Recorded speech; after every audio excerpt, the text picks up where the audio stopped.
नमस्कार विद्यार्थियों। आज हम ऑर्गेनोलिथियम कंपाउंड्स की कुछ केमिकल रिएक्शंस के बारे में जानेंगे। इससे पहले वाले वीडियो में मैंने आपको ऑर्गेनोलिथियम कंपाउंड्स की 5 प्रकार की केमिकल रिएक्शंस के बारे में बताया था, जिसमें पहले प्रकार की केमिकल रिएक्शन थी एक्टिव हाइड्रोजन एटम युक्त यौगिकों के साथ अभिक्रिया। दूसरी थी एथिलीन ऑक्साइड के साथ अभिक्रिया। तीसरे प्रकार की रिएक्शन थी CO2 के साथ अभिक्रिया। और चौथे प्रकार की रिएक्शन थी हेलोजन के साथ अभिक्रिया। और पांचवी प्रकार की जो रिएक्शन थी वो थी एल्किल हैलाइड के साथ रिएक्शन। तो आज के इस वीडियो में हम उससे आगे नेक्स्ट केमिकल रिएक्शंस के बारे में जानेंगे। तो हम 6 नंबर केमिकल रिएक्शन लेते हैं, कार्बोनिल कंपाउंड के साथ रिएक्शन। कार्बोनिल कंपाउंड्स के साथ रिएक्शन।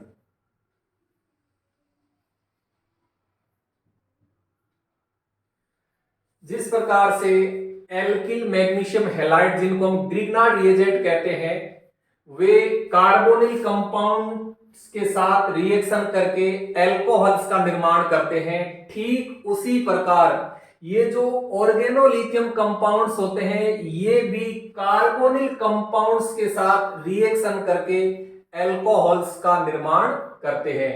तो जब ऑर्गेनोलिथियम कंपाउंड्स की रिएक्शन कार्बोनिल कंपाउंड्स के साथ होती है तो एल्कोहल्स का निर्माण होता है। एल्कोहल्स का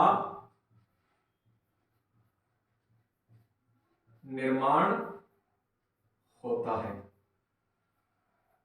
ऑर्गेनोलिथियम कंपाउंड्स से हम प्राथमिक एल्कोहल, द्वितीयक एल्कोहल एवं तृतीयक एल्कोहल, तीनों प्रकार के एल्कोहल आसानी से बना सकते हैं। तो सबसे पहले हम लेते हैं प्राइमरी एल्कोहल का निर्माण।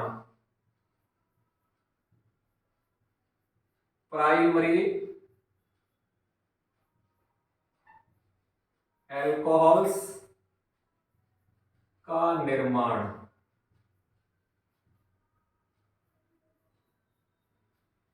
प्राथमिक एल्कोहल है वो एल्किल लिथियम से किस प्रकार से प्राप्त किया जाता है? जब ऑर्गेनोलिथियम कंपाउंड की रिएक्शन फॉरम एल्डिहाइड के साथ करवाकर प्राप्त यौगो उत्पाद का अम्लीय माध्यम में हाइड्रोलाइसिस करवा दिया जाता है तो हमें प्राइमरी एल्कोहल्स प्राप्त हो जाता है। तो देखो रिएक्शन यानी फॉरम एल्डिहाइड की रिएक्शन करवाएंगे हम एल्किल लिथियम के साथ। एल्किल लिथियम के साथ रिएक्शन करवाएंगे तो यहां देखिए रिएक्शन किस प्रकार से होगी।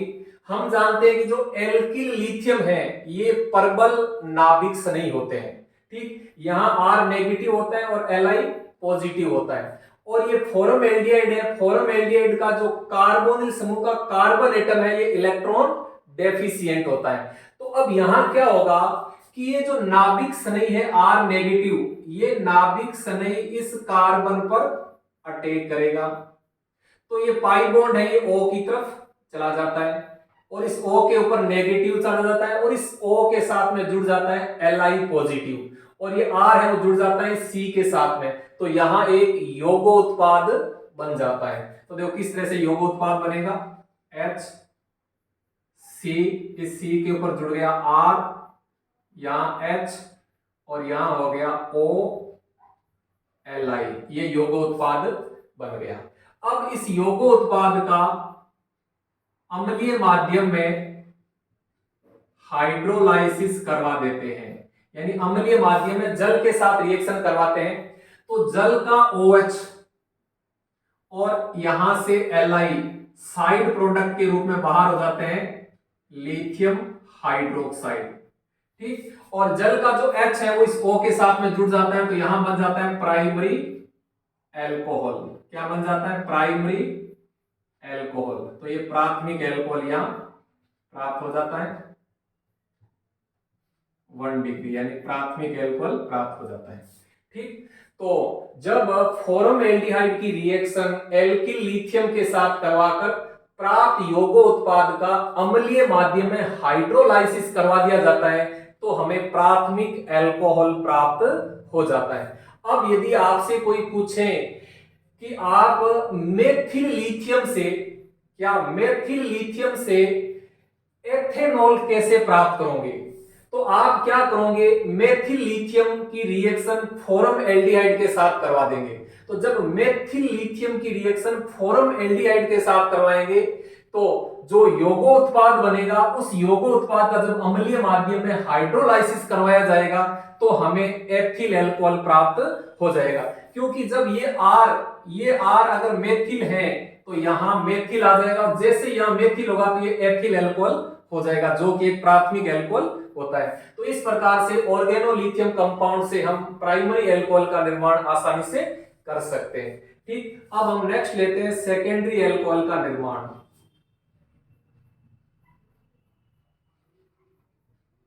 सेकेंडरी अल्कोहल्स का निर्माण।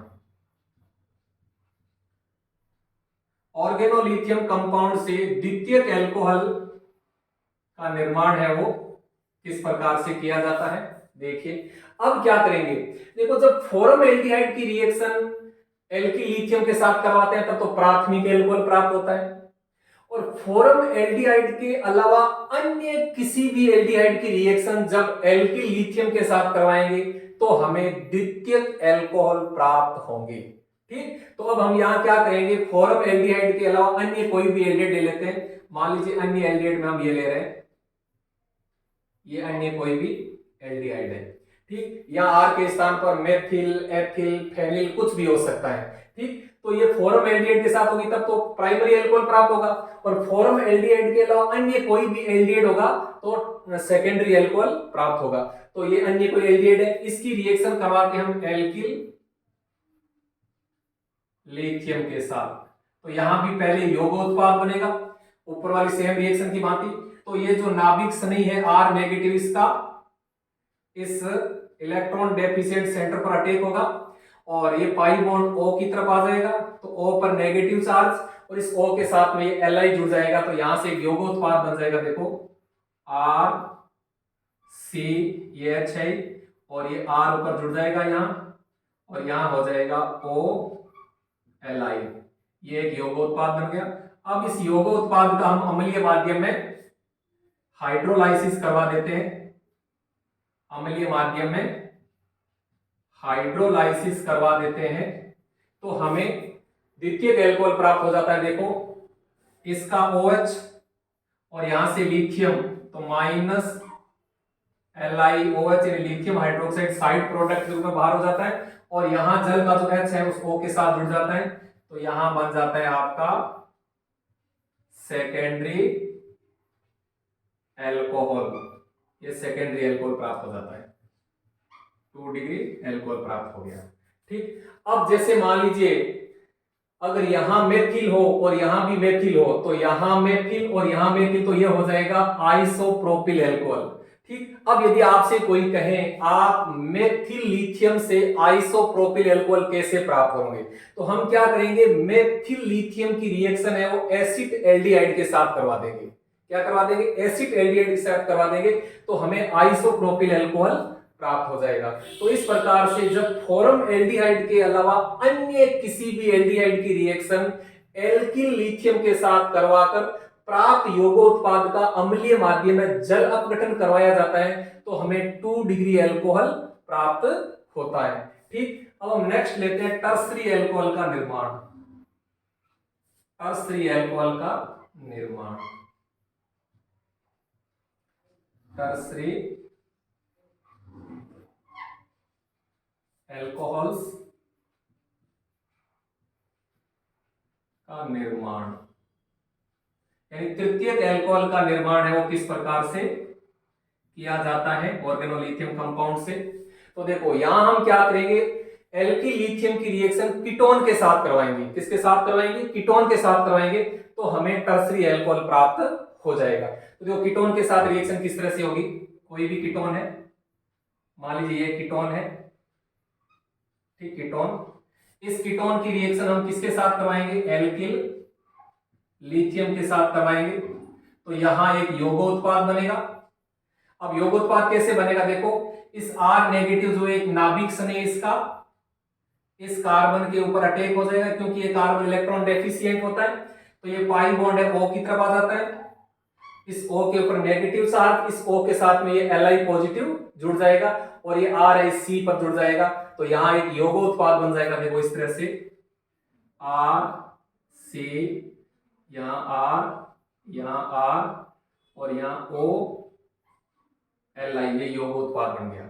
अब इस यौगोत्पाद का अम्लीय माध्यम में हाइड्रोलाइसिस करवा देते हैं, अम्लीय माध्यम में हाइड्रोलाइसिस करवा देते हैं, तो जल का OH Li के साथ बाहर हो जाता है, तो यहां साइड प्रोडक्ट बन जाता है लिथियम हाइड्रोक्साइड, और यहां से टर्सरी एल्कोहल यानी तृतीयक एल्कोहल हमें प्राप्त हो जाता है, इस तरह से 3 डिग्री एल्कोहल, ठीक। तो अब देखो यदि यहां मेथिल है, यहां मेथिल है, यहां मेथिल है, तो यहां भी मेथिल हो जाएगा, यहां भी मेथिल हो जाएगा, यहां भी मेथिल, उसमें एल्कोहल हो जाएगा टर्सरी ब्यूटिल एल्कोहल, तृतीयक ब्यूटिल एल्कोहल।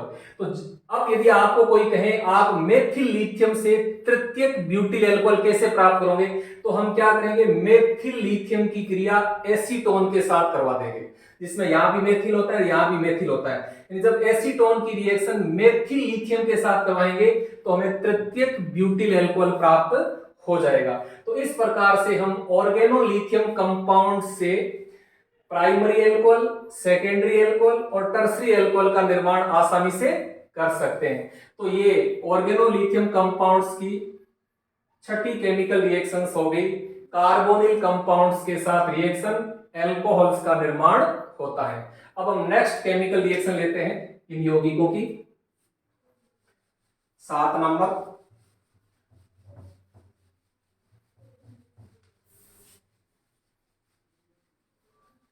ऑर्गेनोलिथियम कंपाउंड्स की 7वें प्रकार की केमिकल रिएक्शंस लेते हैं हम, कंजुगेटेड डाइईन के साथ रिएक्शन,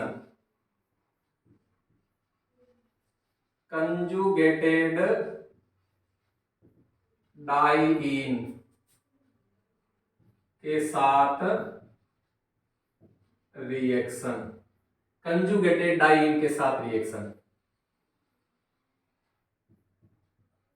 जब एल्किल लिथियम की रिएक्शन कंजुगेटेड डाइईन के साथ करवाई जाती है, तो एल्किल लिथियम की उपस्थिति में कंजुगेटेड डाइईन बहुलीकृत होकर के बहुलक का निर्माण करते हैं। तो यहां पॉलीमर का निर्माण होता है, पॉलीमर का निर्माण होता है, यानी बहुलक बनता है यहां। अब देखो किस तरह से बनता है। हम यहां एक कंजुगेटेड डाइईन लेते हैं, आइसोप्रीन। क्या लेते हैं, आइसोप्रीन। तो देखो ये होता है आइसोप्रीन,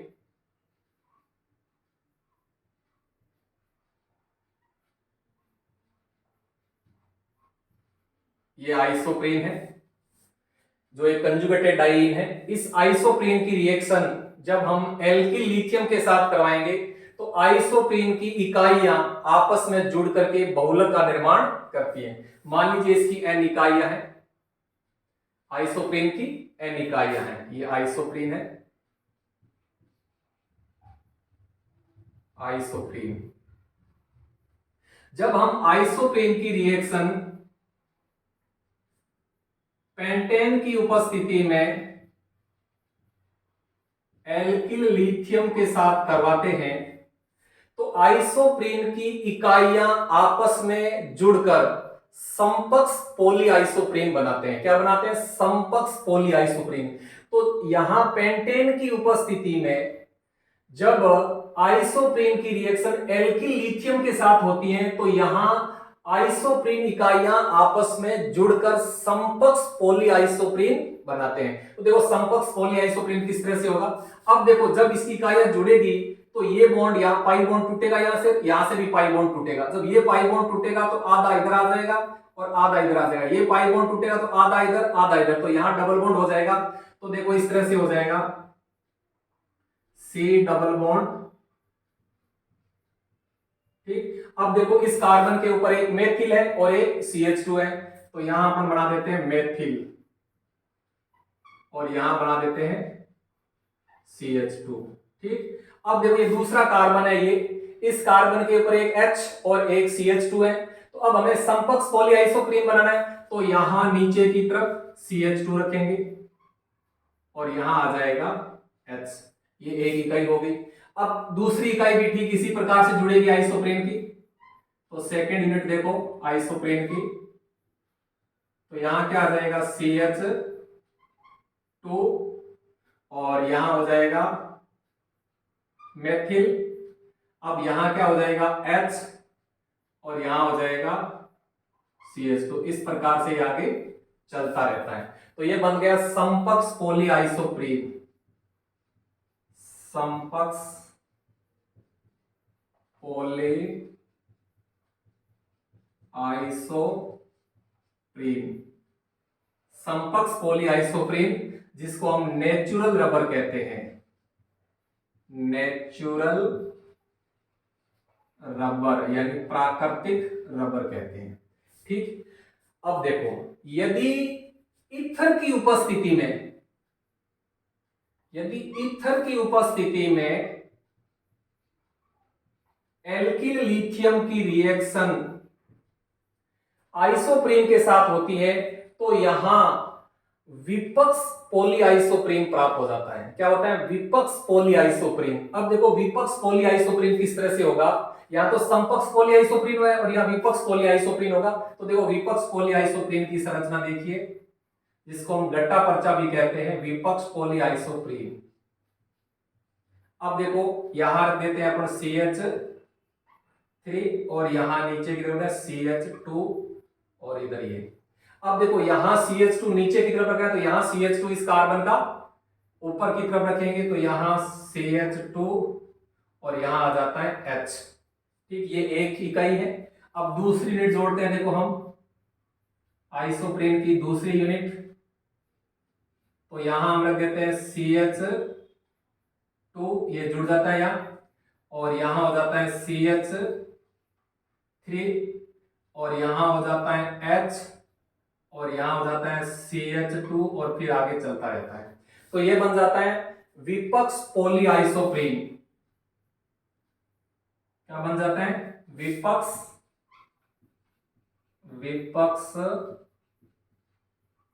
पॉलीआइसोप्रीन, विपक्ष पॉलीआइसोप्रीन जिसको हम गट्टा पर्चा भी कहते हैं,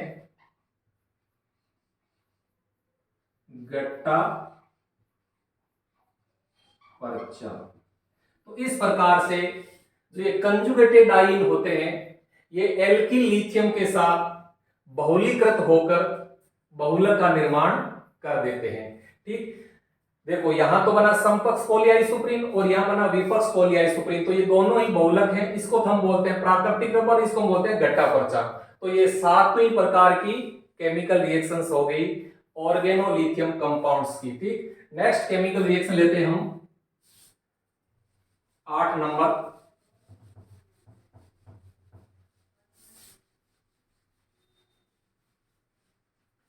आठवीं केमिकल रिएक्शन लेते हैं हम ऑर्गेनोलिथियम कंपाउंड्स की, बोरॉन ट्राइक्लोराइड के साथ reaction.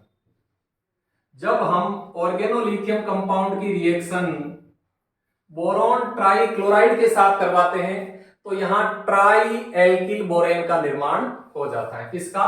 Try alkyl borane, try alkyl borane का निर्माण होता है, ट्राई एल्किल बोरेन का निर्माण हो जाता है। अब देखो किस तरह से ट्राई एल्किल बोरेन बनता है। बोरॉन ट्राइक्लोराइड, इसकी रिएक्शन करवाते हैं हम एल्किल लिथियम के साथ। तो देखो यहां क्या होगा, लिथियम के साथ में क्लोराइड जुड़ जाएंगे, तो यहां एल्किल लिथियम के 3 अणु काम आएंगे। तो 3 अणु तो लिथियम क्लोराइड के बाहर हो जाते हैं, लिथियम क्लोराइड प्लस।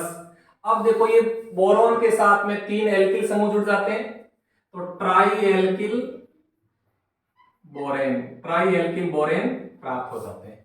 तो ये बोरॉन ट्राइक्लोराइड के साथ रिएक्शन होगी। अब 9 नंबर रिएक्शन लेते हैं हम, कॉम्प्लेक्स साल्ट का निर्माण। कॉम्प्लेक्स साल्ट का निर्माण, कॉम्प्लेक्स साल्ट का निर्माण। एल्किल लिथियम यानी ऑर्गेनोलिथियम कंपाउंड अन्य कारक धात्विक यौगिकों के साथ रिएक्शन करके कॉम्प्लेक्स साल्ट का निर्माण करते हैं, और ये कॉम्प्लेक्स साल्ट ऑर्गेनोलिथियम कंपाउंड्स की तुलना में मोर स्टेबल होते हैं। तो देखो यहां हम रिएक्शन देखते हैं, एथिल लिथियम, एथिल लिथियम की रिएक्शन यदि हम die ethyl zinc, die ethyl zinc जिसको हम फ्रैंकलैंड अभिकर्मक कहते हैं, यह एक कारक धात्विक यौगिक है जिंक का, और यह है लिथियम का कारक धात्विक यौगिक। तो एल्किल लिथियम अन्य कारक धात्विक यौगिकों के साथ क्रिया करके कॉम्प्लेक्स साल्ट का निर्माण करते हैं। तो यहां देखो एक कॉम्प्लेक्स साल्ट बनेगा, किस तरह से बनेगा, देखो यहां जिंक का कॉम्प्लेक्स साल्ट बनेगा, जिंक के साथ में 2 एथिल ए और 1 एथिल ए, तो जिंक के साथ में 3 एथिल समूह जुड़ जाते हैं, C2H53, ये गुरु कोष्टक। अब देखो इसके ऊपर जिंक के ऊपर +2 होता है और ये -3 हो गए, तो इसके ऊपर -1 हो गया, तो यहां आगे यहां जुड़ जाते हैं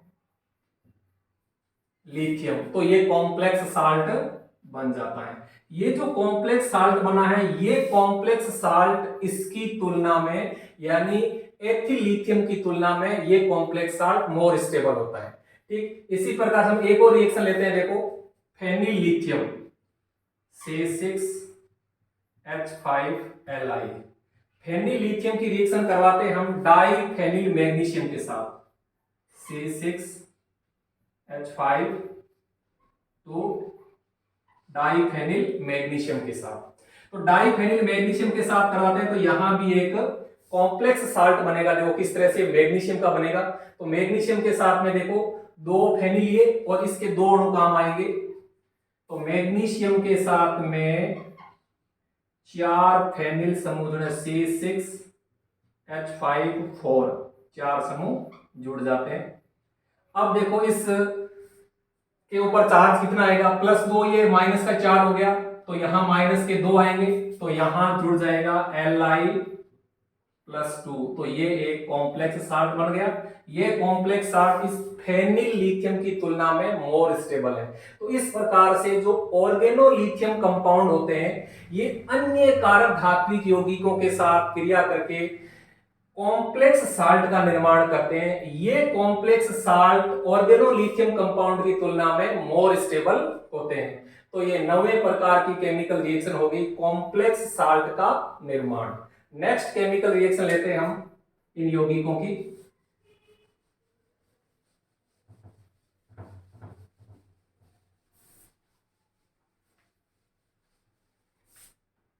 दसवीं केमिकल रिएक्शन है ऑर्थोलिथिएशन।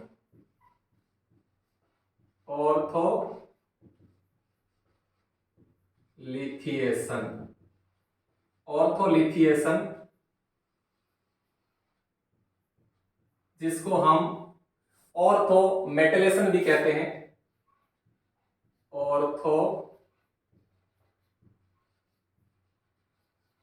मेटलेशन भी कहते हैं।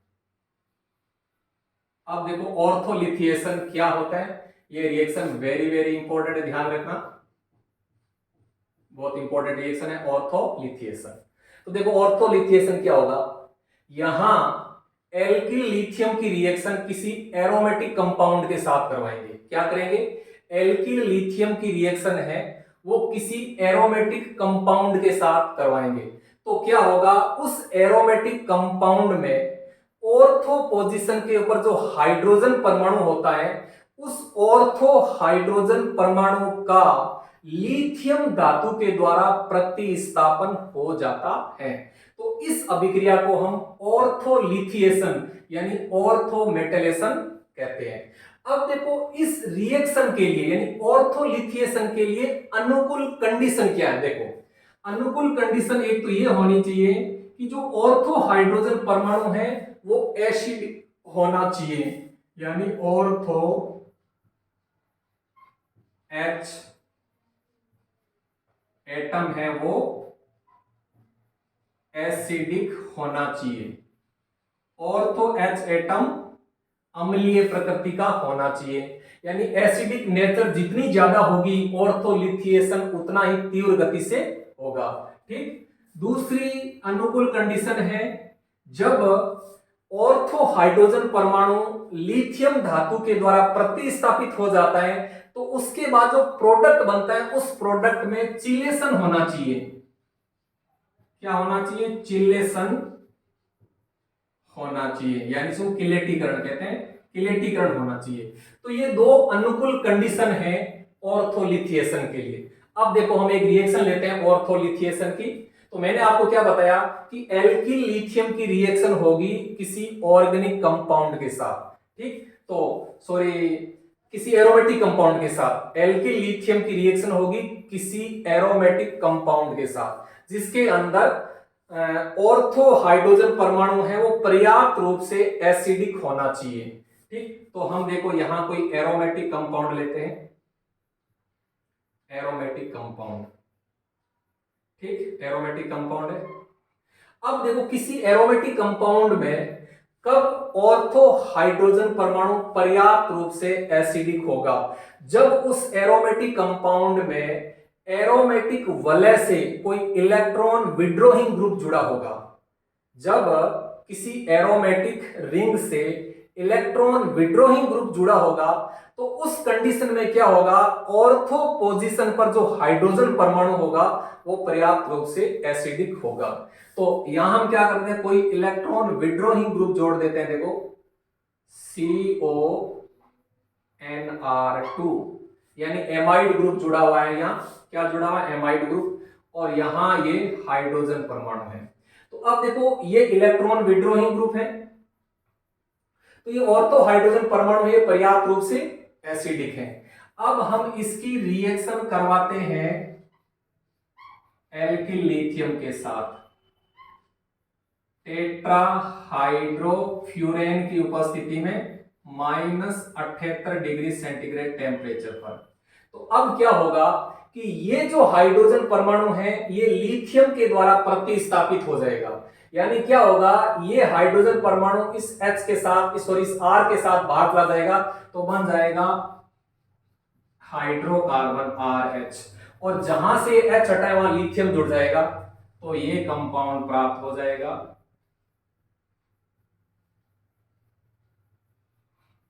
तो यहां क्या जुड़ा हुआ है? CONR2 और यहां जुड़ गया Li। तो इस रिएक्शन को हम बोलते हैं ऑर्थोलिथिएशन। ठीक। अब देखो ये जो ऑर्थोलिथिएशन है, अब मैंने बताया कि यहां जो प्रोडक्ट बनता है उस प्रोडक्ट में चिलेशन होना चाहिए। अब देखो इसके अंदर चिलेशन किस प्रकार से हो रहा है तो मैं आपको बताता हूं इस प्रोडक्ट में चिलेशन देखो किस प्रकार से होगा। तो देखिए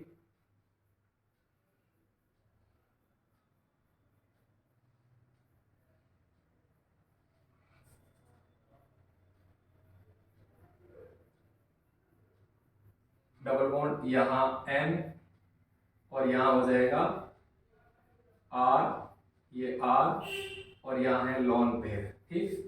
और इसके ऊपर भी लोन पेयर और यहां जुड़ा हुआ है लिथियम। ठीक। अब लिथियम के ऊपर पॉजिटिव चार्ज होता है। अब लिथियम का पॉजिटिव चार्ज किसके द्वारा स्टेबलाइज होगा? अब यहां ध्यान देना क्योंकि नाइट्रोजन की तुलना में ऑक्सीजन की इलेक्ट्रोनेगेटिविटी अधिक होती है, इसलिए ऑक्सीजन के लोन पेयर इस लिथियम के जो धन आवेश है उसका स्टेबलाइज नहीं करेगा। तो कौन करेगा? नाइट्रोजन के जो लोन पेयर है वो लिथियम पर उपस्थित पॉजिटिव चार्ज का स्टेबलाइज करेगा। तो यहां से क्या हो जाएगा? चिलेशन हो जाएगा। क्या हो जाएगा? चिलेशन हो जाएगा। क्योंकि जैसे चिलेशन होगा तो नाइट्रोजन के ऊपर लोन पेयर है, ये लोन पेयर क्या करेगा? इस लिथियम के ऊपर जो धन आवेश है उसका स्थायीकरण कर देता है, उसको स्टेबलाइज कर देता है। तो इस प्रोडक्ट की स्टेबिलिटी है वो बढ़ जाती है।